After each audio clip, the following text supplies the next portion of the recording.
चंदनपुर में आपका स्वागत है, जहां रात डर से सांस लेती है और परछाइयां एक नाम फुसफुसाती हैं।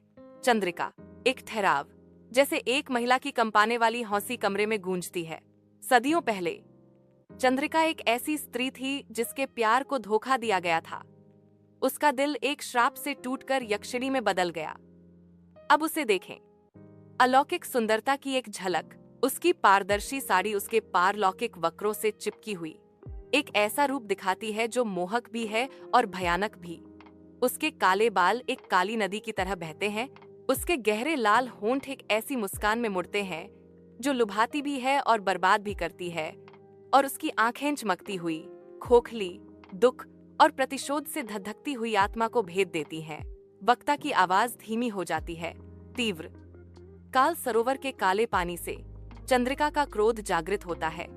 ग्रामीण गायब हो जाते हैं, उनकी चीखें कोहरे में समा जाती हैं। प्राचीन मंदिर के रून खून से सने हैं, उसके क्रोध से चमक रहे हैं। उसकी हौसी सपनों में घुल जाती है, दिलों को लुभाती है, जाने लेती है। चंदनपुर उसके श्राप के तले कांप रहा है। आवाज नरम होती है, अंतरंग, फिर भी आशा उठने की हिम्मत करती है। अर्जुन, एक निडर अधिकारी जिसकी आंखें संकल्प से जल रही हैं, और मीरा, एक शालीन और तेजस्वी महिला, अंधेरे के खिलाफ खड़ी हैं। उनका प्यार एक नाजुक लौचंद्रिका की शक्ति को चुनौती देता है।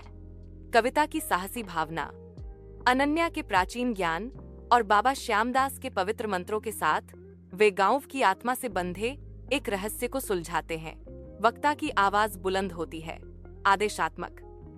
लेकिन चंद्रिका केवल एक आत्मा नहीं है, वह प्रतिशोध का अवतार है। उसकी सुंदरता एक फंदा है, उसका दुख एक तूफान है। क्या प्यार उसके शाश्वत श्राप को चुनौती दे सकता है, या चंदनपुर उसकी फुसफुसाहटों के आगे झुक जाएगा? एक ठहराव, जैसे दिया टिमटिमाता है।